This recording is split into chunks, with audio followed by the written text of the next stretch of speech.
Le deuxième point que nous abordons dans l'exhortation 2016, c'est la prière de combat du chrétien.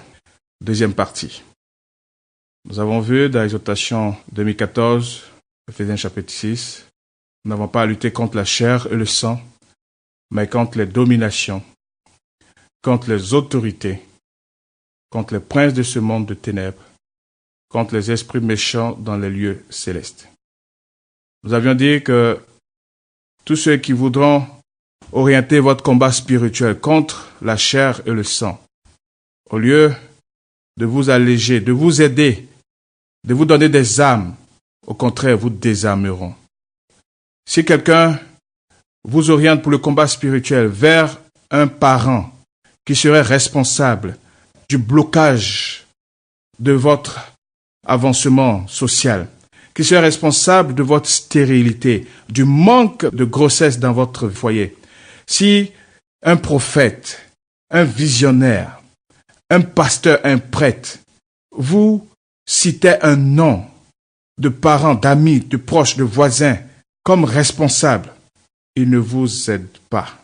Au contraire, il crée entre vous et cette personne de la haine, de la rancœur, du ressentiment, de l'animosité. Et cela ne vous aide pas dans le combat spirituel. Nous verrons dans cette deuxième partie quelques points que nous avons jugés nécessaires pour faire un complément à la prière du combat spirituel du chrétien, de l'enfant de Dieu. Donc nous rappelons que nous n'avons pas à lutter contre la chair et le sang, mais contre les dominations. Parmi les 9 classes d'esprits, 2 classes sont bien connues, les séraphins et les chérubins. La classe des archanges, qui signifie le mot arc grec, qui signifie chef, désigne seulement un ange qui serait le chef d'une légion d'anges. Donc un archange, par exemple Michael, serait le chef d'une légion d'anges de séraphins. Gabriel serait par exemple le chef d'une légion d'anges de chérubins.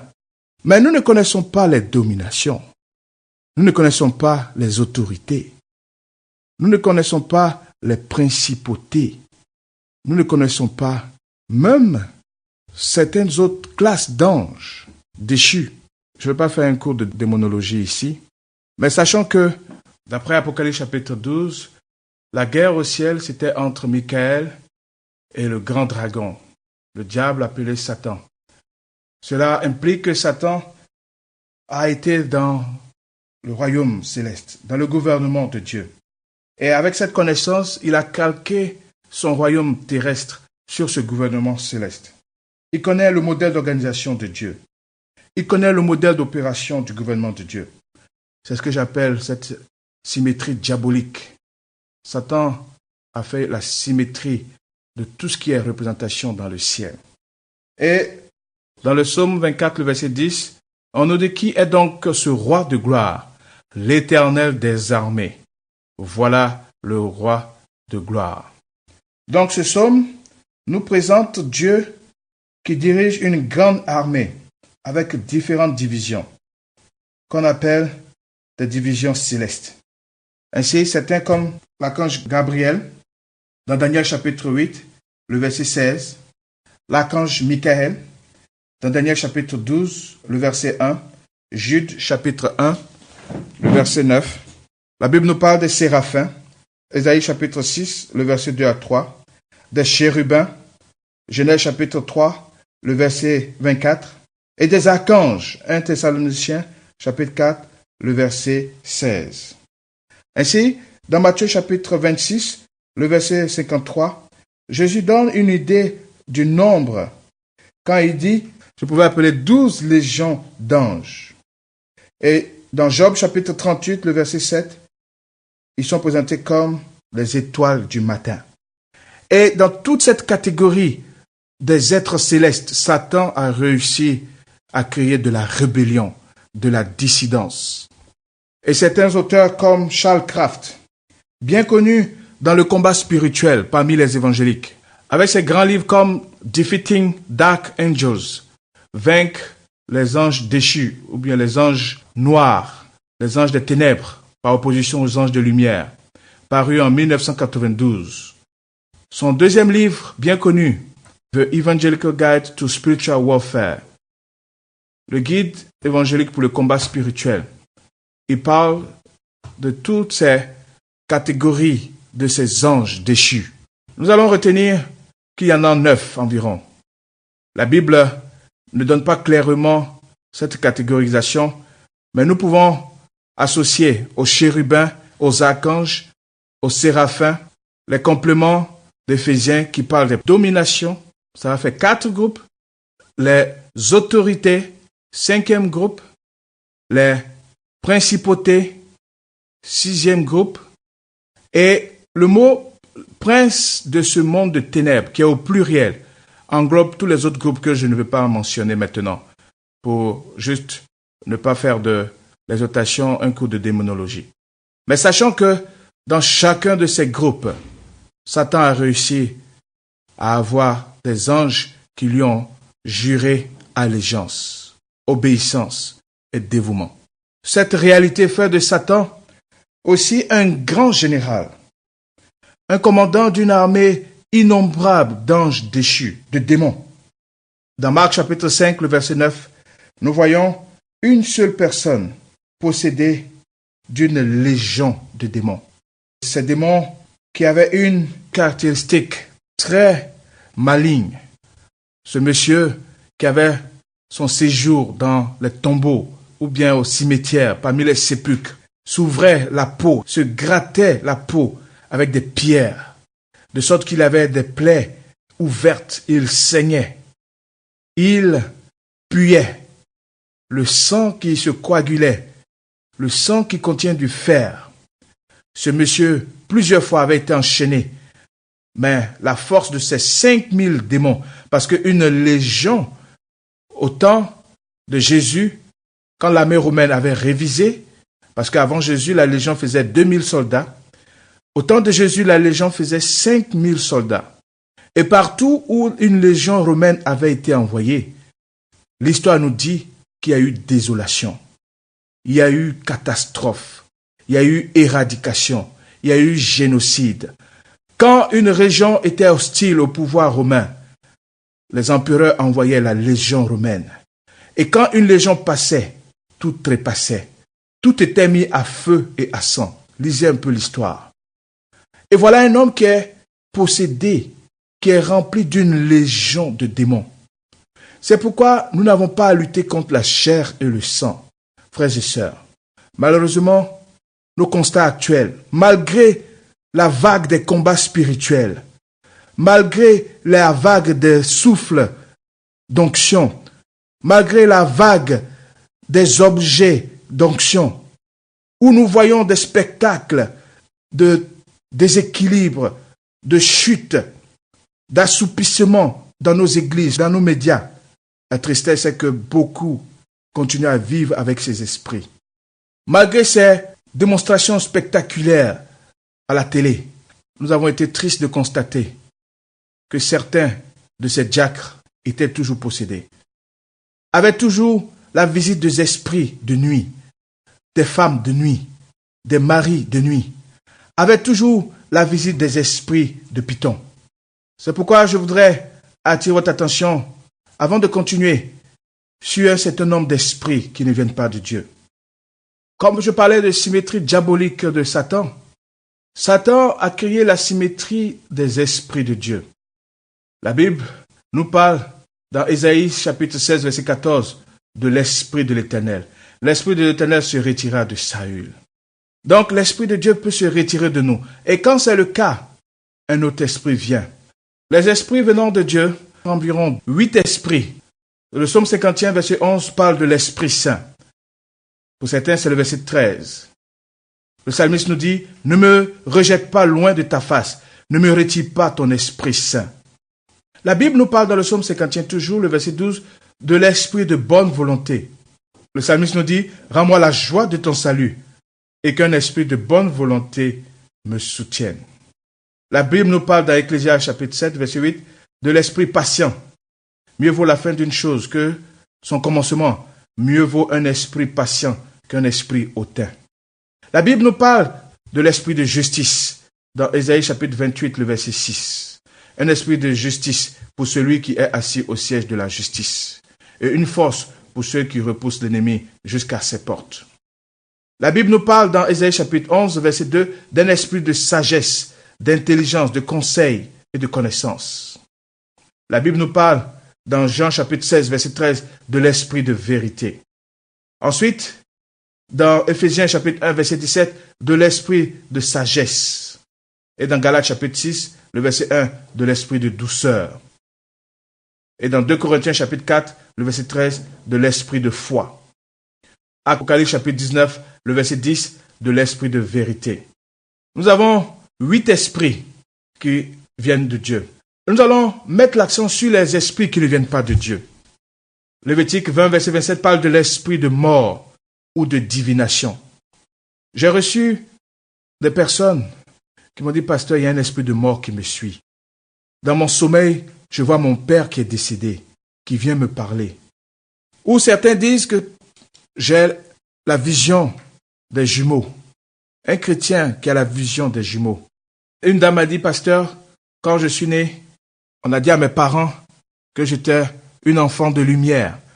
Et une fois dans une église, j'ai reçu l'Esprit de Dieu qui me permet de connaître l'avenir, de pouvoir prédire certaines choses.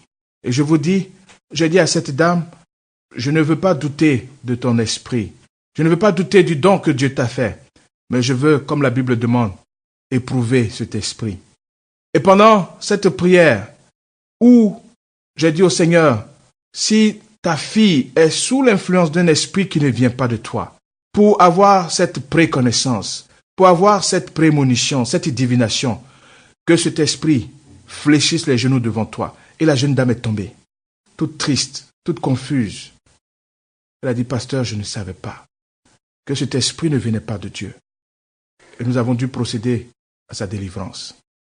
La Bible nous dit dans Lévitique 20, verset 27, si un homme ou une femme ont en eux l'esprit d'un mort ou un esprit de divination, ils seront punis de mort.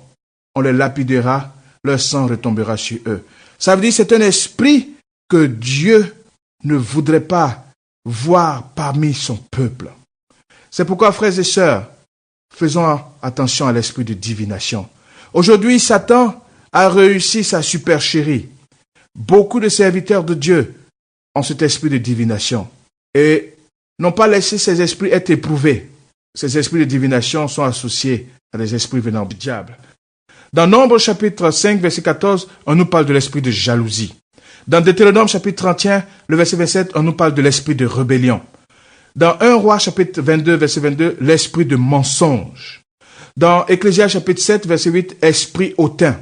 Dans Jacques chapitre 3, verset 16, esprit de dispute. Dans Philippiens chapitre 2, le verset 3, l'esprit de parti. Dans Romains chapitre 8, verset 15, esprit de servitude. Dans Actes chapitre 16, verset 16, esprit de python. Et cet esprit aujourd'hui est répandu parmi nos sœurs, celles qui chantent dans les chorales, celles qui servent de diaconesses. J'ai été triste de voir plusieurs sœurs engagées dans la chorale souffrir de cet esprit de python.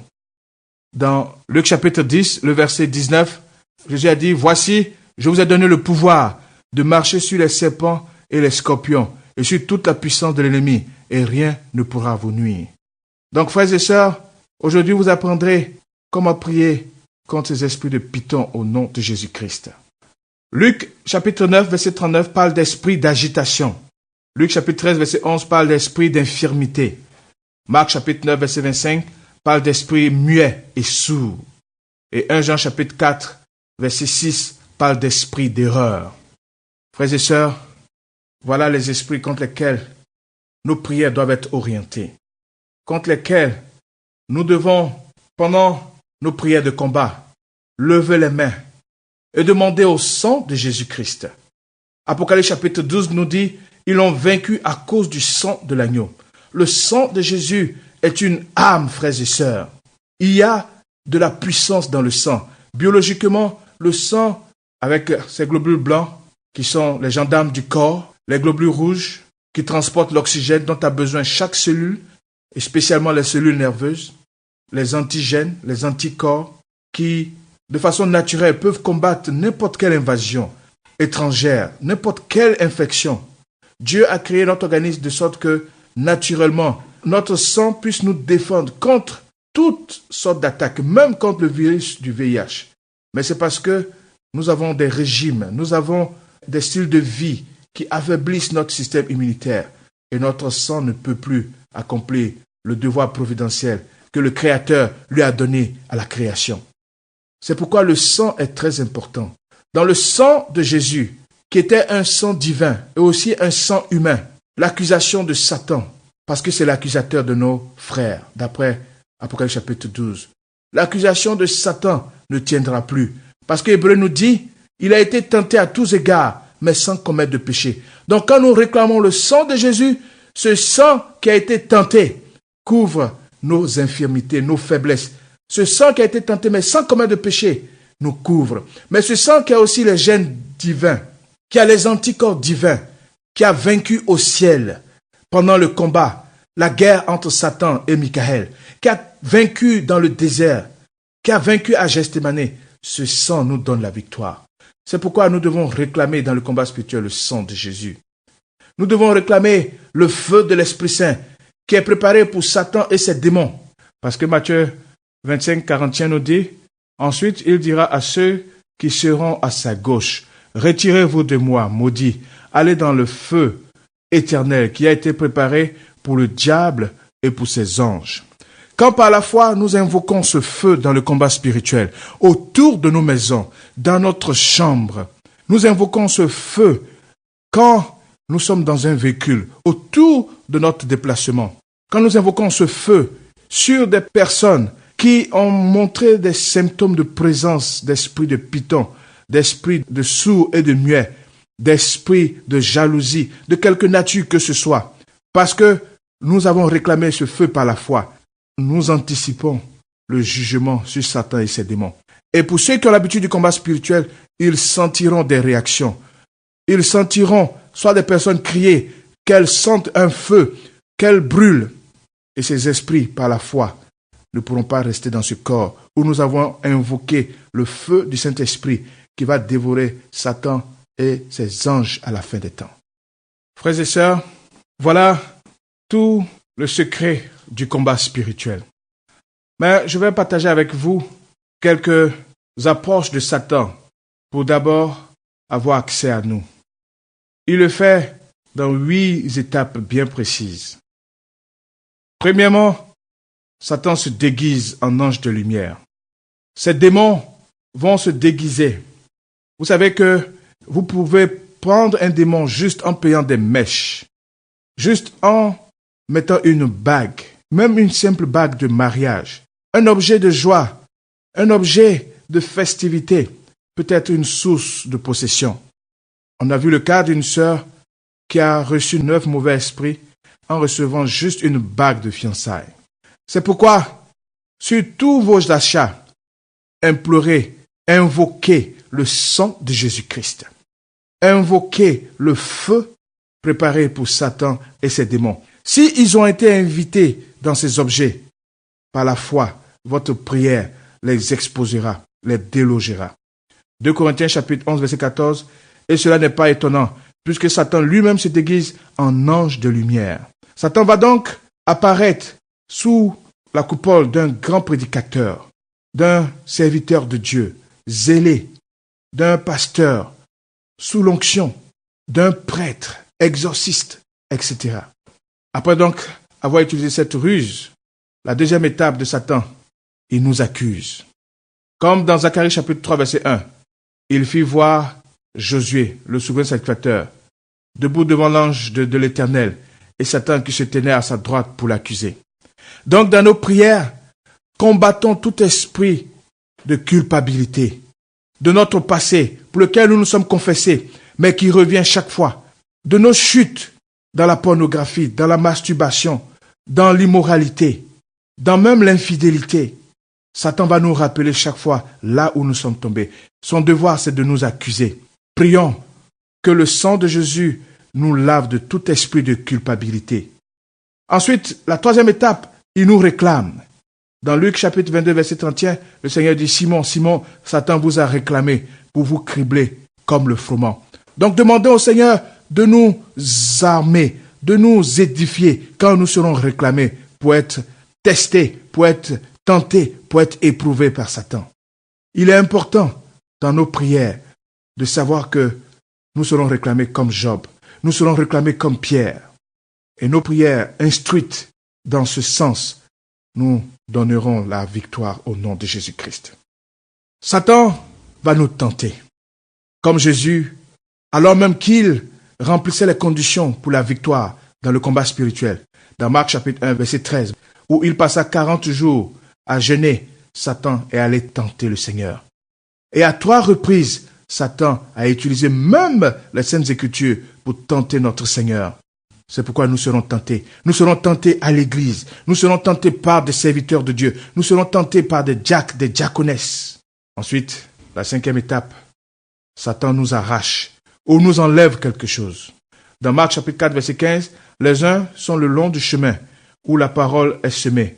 Et quand ils l'ont entendu, aussitôt Satan vient et enlève la parole qui a été semée en eux. C'est pourquoi, dans nos prières, pour le combat spirituel, nous devons réclamer tout ce que Satan nous a arraché. Que le Seigneur nous le restitue au nom de Jésus-Christ. Satan nous lie, ça c'est la 6e étape, selon Luc chapitre 13, verset 16. Et cette femme, qui est une fille d'Abraham, et que Satan tenait liée depuis 18 ans, ne fallait-il pas la délivrer de cette chaîne?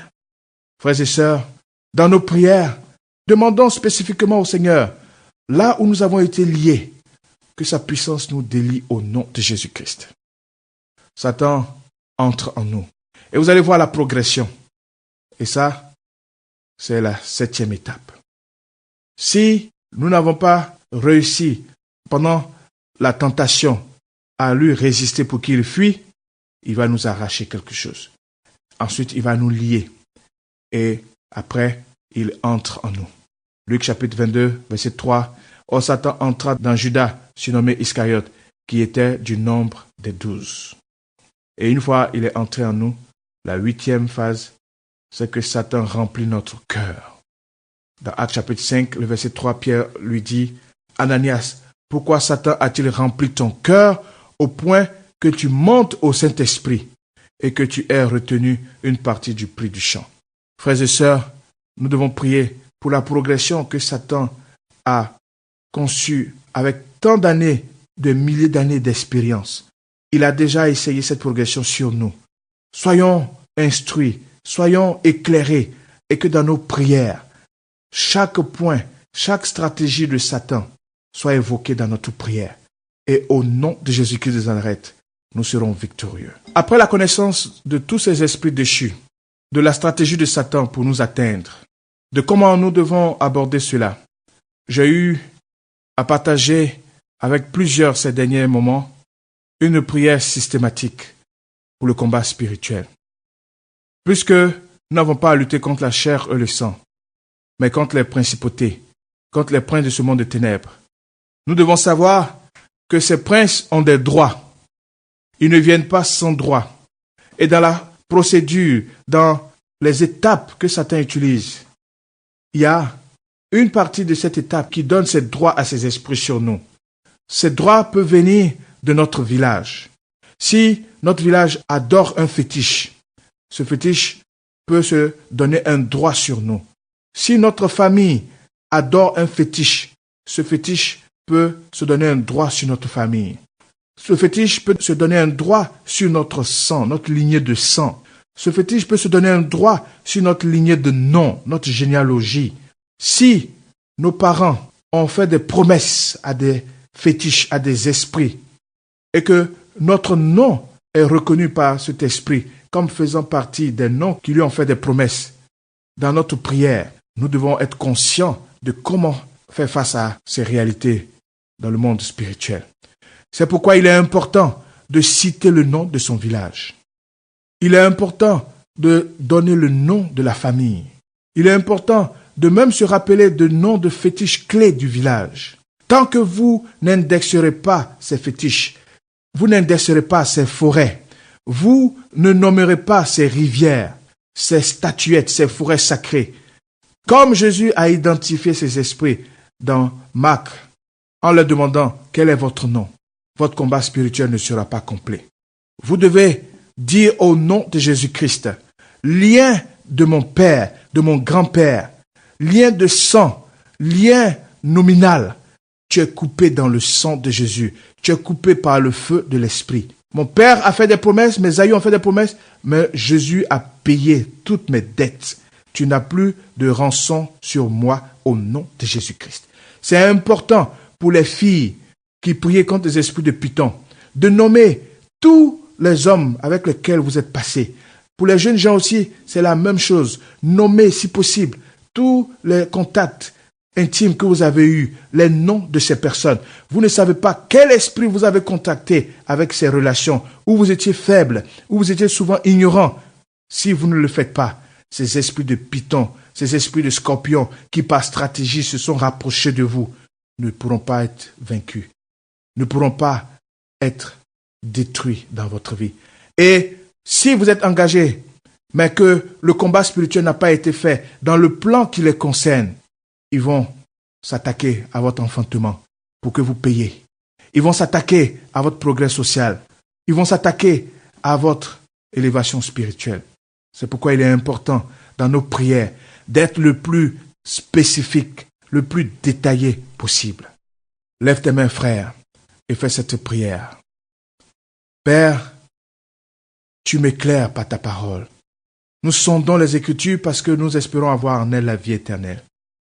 Elles rendent témoignage de ta puissance, de tes promesses. Tout esprit qui s'est accroché à moi à cause des liens de parents, des liens de village, de nom et de sang, détruit leur influence dans ma vie au nom de Jésus-Christ. Lave-moi dans le sang précieux et que je n'ai plus rien à payer comme dette, comme engagement, comme promesse. Que aucun d'eux ne puisse trouver la voie de ma vie. Parce que tu m'as donné un nouveau nom, un nom qu'ils ne connaissent pas. C'est pourquoi là où mon ancien nom a été prononcé, brise ces miroirs, brise ces rivières, brise ces statuettes, renverse-les. Et comme à ta résurrection, qu'un tremblement de terre s'opère parmi eux et que je ressuscite en nouveauté de vie. Père, donne-moi une vie de victoire au nom de Jésus-Christ. Amen.